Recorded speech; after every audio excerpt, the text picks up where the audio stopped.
வணக்கம். பரபரப்பு மீடியா செய்திகளுக்காக நான் நிரோஷன். ஹமாஸை தோற்கடிக்க ரஃபாவில் ராணுவ நடவடிக்கை முன்னெடுக்க இஸ்ரேலிய பாதுகாப்பு படை IDF உறுதியாக உள்ளது. அதில் எந்த மாற்றமும் கிடையாது என்று அமைச்சர் பெனி கான்ட்ஸ் அமெரிக்க ராஜாங்க செயலாளர் ஆண்டனி பிளிங்கரிடம் தெரிவித்தார். நேற்று வெள்ளிக்கிழமை ஐக்கிய நாடுகள் சபையின் ஒரு அங்கமான சர்வதேச நீதிமன்றம் ICJ தெற்கு காசாவில் உள்ள ரஃபாவில் இஸ்ரேலிய பாதுகாப்பு படை IDF ராணுவ நடவடிக்கைகளை இடைநிறுத்துமாறு இஸ்ரேலுக்கு உத்தரவிட்டது. இது இஸ்ரேலுக்கு எதிரான ராஜதந்திர மற்றும் சட்டப்பூர்வ நகர்வுகளில் வளர்ந்து வரும் பட்டியலில் இஸ்ரேலின் சர்வதேச நிலையை குறைமதிப்புக்குட்படுத்தியுள்ளது. மற்றொரு நீதிமன்றமான சர்வதேச குற்றவியல் நீதிமன்றம் ICCயின் வழக்கறிஞர்கள் இஸ்ரேலின் பிரதமர் மற்றும் பாதுகாப்பு அமைச்சரை கைது செய்யுமாறு அழைப்பு விடுத்து சில நாட்களுக்கு பிறகு இந்த தீர்ப்பு வந்தது. சர்வதேச நீதிமன்றம் ICJயின் தீர்ப்பு பிரான்ஸ் உட்பட இஸ்ரேலின் சில நீண்டகால பங்காளிகளால் ஆதரிக்கப்பட்டது. ICJ தீர்ப்புக்கு பின்னர் நேற்று வெள்ளிக்கிழமை பிற்பகுதியில் அமைச்சர் பெனி கான்ட்ஸ் வெளியிட்ட அறிக்கையில் இஸ்ரேலிய அரசு தனது பணிய கைதிகளை திரும்ப பெற தொடர்ந்து போராடுவதற்கு உறுதி பூண்டுள்ளது. ரஃபா உட்பட காசா பகுதியில் அனைத்து இடங்களிலும் மற்றும் தேவைப்படும் போதெல்லாம் எமது ராணுவ நடவடிக்கை தொடரும் என்று கூறினார். இஸ்ரேலின் போர் அமைச்சரவையில் அமைச்சராக உள்ள பெனி கான்ட்ஸ் இஸ்ரேலின் முன்னாள் பாதுகாப்பு அமைச்சராகவும் இஸ்ரேலிய பாதுகாப்பு படை IDFின் தலைமை அதிகாரியாகவும் பணியாற்றியவர். பொதுமக்களுக்கு அவர் அளித்த அறிக்கையிலும் பிளிங்கனுடனான அவரது உரையாடலிலும் ஹமாஸை தோற்கடிப்பதற்கான தாக்குதலை தொடர்வதன் முக்கியத்துவத்தையும் அக்டோபர் 7ஆம் தேதி கடத்தப்பட்டு காசாவில் அடைக்கப்பட்டு மீதமுள்ள 125 பணிய கைதிகளை மீட்டு வருவதை உறுதி செய்வதையும் தெரிவித்தார். சர்வதேச நீதிமன்றம் ICJயின் தீர்ப்பு வெளியான பின்னரும் இஸ்ரேலிய தேசிய பாதுகாப்பு கவுன்சில் மற்றும் வெளியுறவு அமைச்சு இஸ்ரேலின் ரஃபா நடவடிக்கையை தொடரும் நோக்கத்தை வலியுறுத்தியது. காசா பகுதியில் நடத்தப்படும் ராணுவ தாக்குதலில் பாலஸ்தீனிய பொதுமக்களை அல்ல ஹமாஸை குறிவைக்கும் விதத்தில் வடிவமைக்கப்பட்டுள்ளது என்றும் குறிப்பிட்டது.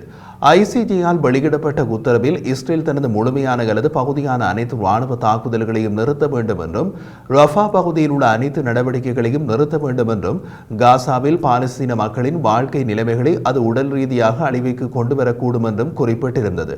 பாலஸ்தீன மக்களை அளிக்கும் வகையிலான ராணுவ நடவடிக்கையை ரஃபா பகுதியில் IDF மேற்கொள்ளவில்லை மற்றும் மேற்கொள்ளாது என்றும் சர்வதேச சட்டத்திற்கு இணங்குவதாகவும் இஸ்ரேலிய அறிவிப்பு கூறியது. காசா பகுதிக்குள் மனிதாபிமான உதவிகளை அனுமதிக்கும் முயற்சிகளை இஸ்ரேல் தொடரும் என்றும் காசா பகுதியில் உள்ள பொதுமக்களுக்கு ஏற்படும் சேதத்தை முடிந்தவரை குறைக்கும் விதத்தில் சட்டத்தின்படி செயற்படும் என்றும் அந்த பிரகடனத்தில் கூறப்பட்டுள்ளது. இஸ்ரேல் தொடர்ந்து ரஃபா எல்லைக்கடவியை திறந்து வைத்திருப்பதுடன் எகிப்திய பகுதியில் இருந்து மனிதாபிமான உதவிகளை தொடர்ந்து நுழைய அனுமதிக்கும். அதே நேரத்தில் பயங்கரவாத அமைப்புக்குள் கடப்பதை கட்டுப்படுத்துவதை தடுக்கும் என்றும் கூறப்பட்டுள்ளது.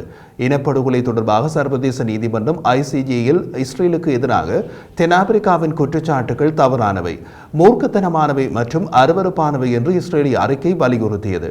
மறுபக்கத்தில் சர்வதேச நீதிமன்றம் ICJயின் தீர்ப்பை ஹமாஸ் மற்றும் பாலஸ்தீனிய ஆணையம் வரவேற்றுள்ளன. ஹமாஸ் அதிகாரி பசீம் நயீம் அது பற்றி கூறிய போது, காசா பகுதி முழுவதும் மற்றும் குறிப்பாக வடக்கு காசாவில் இஸ்ரேலிய ஆக்கிரமிப்பு மிகவும் கொடூரமானது மற்றும் ஆபத்தானது என்பதால் இது போதாது என்று நாங்கள் நம்புகிறோம். உலக நீதிமன்றத்தின் இந்த கோரிக்கையை உடனடியாக நடைமுறைப்படுத்துமாறு ஐநா பாதுகாப்பு சபைக்கு அழைப்பு விடுக்கின்றோம். இஸ்ரேலிய எதிரியை இந்த தீர்ப்பை நடைமுறைப்படுத்த நிர்பந்திக்கும் கடுமையான நடைமுறை நடவடிக்கைகள் தேவை என்று தெரிவித்தார். பாலஸ்தீனிய அதிகார சபையின் செய்தி தொடர்பாளர் நபில் அபு ருடைனே கூறிய போது, காசா மீதான முழு போரையும் நிறுத்த வேண்டும் என்ற கோரிக்கையை இந்த தீர்ப்பு பிரதிபலிக்கிறது என்றார். தென்னாப்பிரிக்க அதிகாரி ஜானே டன்கோர் கூறிய போது, காசாவின் எந்த பகுதியிலும் இஸ்ரேல் தனது ராணுவ நடவடிக்கையை நிறுத்த வேண்டும் என்று வெளிப்படையாக குறிப்பிடுவது இதுவே முதல் முறை என்பதால் இந்த தீர்ப்பு முக்கியமானது. இது நடைமுறையில் ஒரு போர் நிறுத்தத்திற்கான அழைப்பு. இந்த மோதலின் முக்கிய கட்சியான பாலஸ்தீனிய மக்களுக்கு எதிரான இஸ்ரேலின் போர்க்குணமிக்க நடவடிக்கையை நிறுத்துமாறு அறக்கட்டளை இடுகிறது. மற்றவர்களைப் போலவே இந்த உத்தரவை இஸ்ரேலும் கடைபிடிக்க வேண்டும் என்று டாங்கோர் கூறினார். தென்னாப்பிரிக்காவின் ஜனாதிபதி சிரில் ரமபோசா வெளியிட்டுள்ள அறிக்கையில், தென்னாப்பிரிக்கா ஏற்கனவே 2 வெவ்வேறு சந்தர்ப்பங்களில் தற்காலிக நடவடிக்கைகளுக்கு வெற்றிகரமாக விண்ணப்பித்துள்ளது. ஆனால் இஸ்ரேல் நீதிமன்றத்தின் இந்த பிணைப்பு உத்தரவுகளுக்கு இணங்க மறுத்துவிட்டது. இஸ்ரேலின் ரஃபாவில் தொடர்ந்து தாக்குதல் நடத்தி கொண்டிருக்கும் நிலையில் சர்வதேச நீதிமன்றம் ICJ மீண்டும் ஒருமுறை கடும் நடவடிக்கை எடுக்க வேண்டிய அவசியம் ஏற்பட்டுள்ளது என்று தெரிவித்தார். தென்னாப்பிரிக்காவின் வெளியுறவு அமைச்சு இந்த தீர்ப்பு நடைமுறையில் போர் நிறுத்தத்திற்கான உத்தரவை உருவாக்குகிறது என்று கூறியது.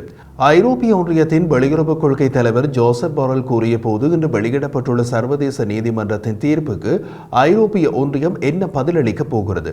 நமது நிலைப்பாடு என்னவாக இருக்கும்?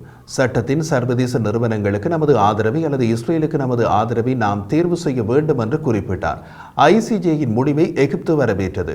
ஆக்கிரமிப்பு சக்தியாக இஸ்ரேல் காசா பகுதியில் நிலவும் பயங்கரமான மனிதாபிமான சூழ்நிலைக்கு முழு சட்ட பொறுப்பையும் ஏற்க வேண்டும் என்று அதன் வெளியுறவு அமைச்சு வெளியிட்ட அறிக்கை வலியுறுத்தியுள்ளது. தீர்ப்பு வெளியாவதற்கு முன் அமெரிக்க ஜனாதிபதி ஜோ பைடன் எகிப்திய ஜனாதிபதி அப்தல் ஃபதா அல் சிசியுடன் தொலைபேசியில் பேசினார். காசாவுக்கு மனிதாபிமான உதவிகளை வழங்குவதற்காக ரஃபா எல்லைக்கடவையை திறக்குமாறு கேட்டுக்கொண்டார். அதையடுத்து எகிப்து தனது பிரதேசத்தில் இருந்து இஸ்ரேல் வழியாக காசாவுக்கு எரிபொருள் மற்றும் மனிதாபிமான உதவிகளை அனுமதிக்க ஒப்புக்கொண்டுள்ளது என்று வெள்ளை மாளிகை மற்றும் எகிப்திய ஜனாதிபதி அலுவலகம் அறிவித்துள்ளன. பேரழிவுக்குள்ளான பாலஸ்தீனிய நிலப்பகுதிக்கு நிவாரண பகுதிக்கான ஒரு முக்கிய பாதை மீண்டும் திறக்கிறது. அமெரிக்க ஜனாதிபதி ஜோ பைடனுக்கும் எகிப்திய ஜனாதிபதிக்கும் இடையே நடந்த தொலைபேசி அழைப்பின் போது உடன்பாடு எட்டப்பட்டது என்பதையும் வெள்ளை மாளிகை உறுதி செய்துள்ளது. இந்த சம்பவங்கள் நடந்து கொண்டிருக்க இஸ்ரேலிய படைகள் வடக்கு காசாவில் ஒரே இரவில் ஹமாஸால் இஸ்ரேலில் இருந்து ஆயுத முனையில் கடத்திச் செல்லப்பட்டு பணிய கைதிகளாக வைக்கப்பட்டிருந்த 3 பேரின் இறந்த உடல்களை மீட்டுள்ளது. காசாவில் எஞ்சியிருக்கும் பணிய கைதிகளில் பலரையும் ஹமாஸ் கொலை செய்திருக்கலாம் என்ற அச்சத்தை இது ஏற்படுத்தியுள்ளது. ஏற்கனவே அமெரிக்கா மற்றும் இஸ்ரேலிய அதிகாரிகள் ஹமாஸிடம் பணிய கைதிகளாக உள்ள 100க்கும் மேற்பட்டவர்களில் கணிசமான எண்ணிக்கையானவர்களை ஹமாஸ் உயிரற்ற உடல்களாக சேமித்து வைத்துள்ளது என்று நம்புவதாக கூறியுள்ளார்கள். இஸ்ரேலிய தாக்குதல்களில் இருந்து தப்ப ஹமாஸ் வெவ்வேறு சுரங்க பாதைகளிடையே நகரும் போது பணிய கைதிகளின் உடல்களையும் தூக்கிச் செல்கிறார்கள் என்றும் அவர்கள் கூறுகிறார்கள்.